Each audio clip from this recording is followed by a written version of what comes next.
The underage drinking, everyone does it clearly, but I mean, I think it shouldn't even matter. If you're going to college, you're mature enough to have a few drinks, I would think.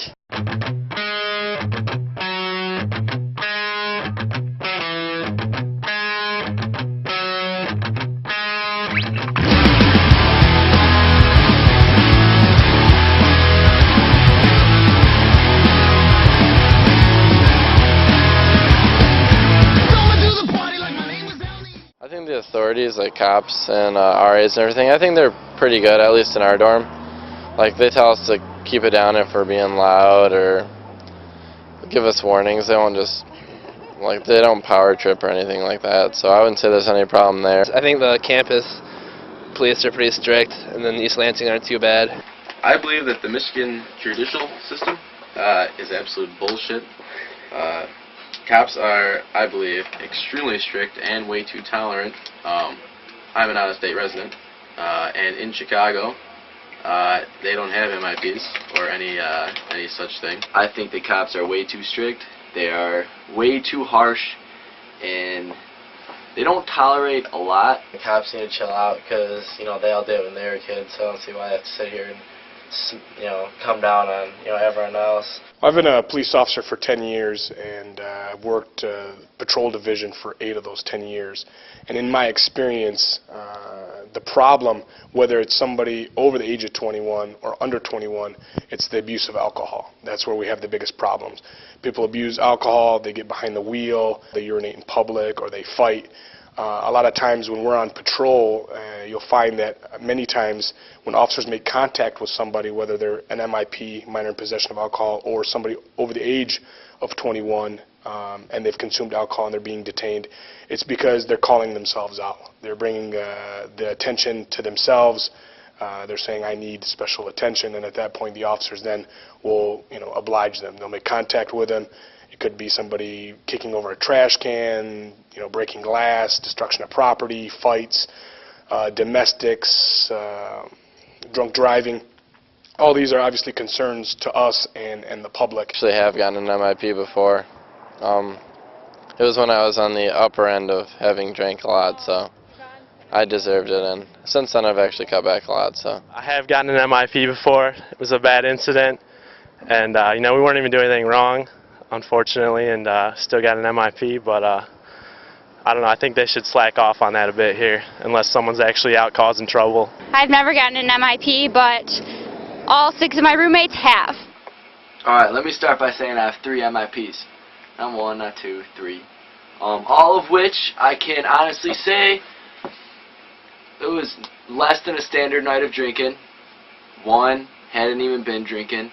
I think my situation is very harsh considering kids are stumbling home at 2 a.m. and nothing will happen. Not every person that we come in contact with who is a minor in possession is automatically taken into custody and taken to jail. Busy nights where the call volume is high, the officer does have the discretion to cite and release. However, it's also the officer's option to go ahead and make a custody arrest and cite as well. Typically on a drinking night, one might consume anywhere from 6 to 12 beers, accompanied with probably half a dozen shots here or there. When I drink, let's see, well, I might split a half gallon, split a case. on an average night of drinking,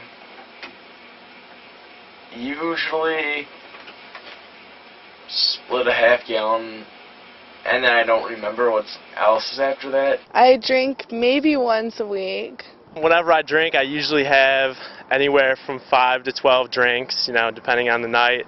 Usually like to have a little bit of fun with it, though. I don't really drink very much at all, whether I'm on campus or at home. In the city of East Lansing, the most problematic areas in relation to alcohol areas that we will give special attention to just to secure and bring the public peace are areas where the downtown areas, the bar areas, we give special attention to.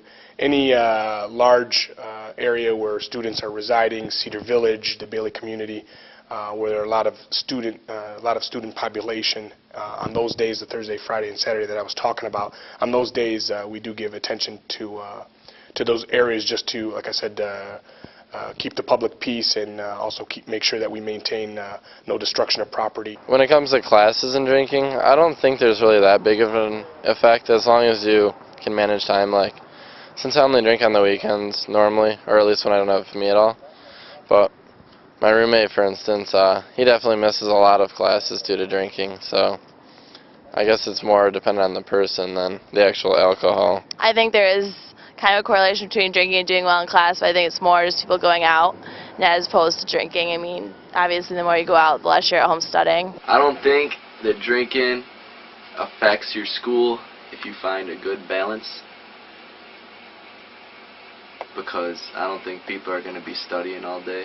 I think that there's an effect of like how well you do in classes based on how much you drink and how many times you go out, because obviously if you go out then you're not putting emphasis on your studies and you can't really like do your homework afterwards because you're tired or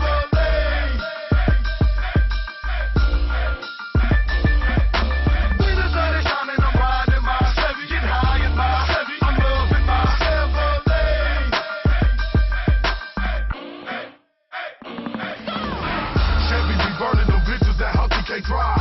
Wanted a Chevy, had a remote.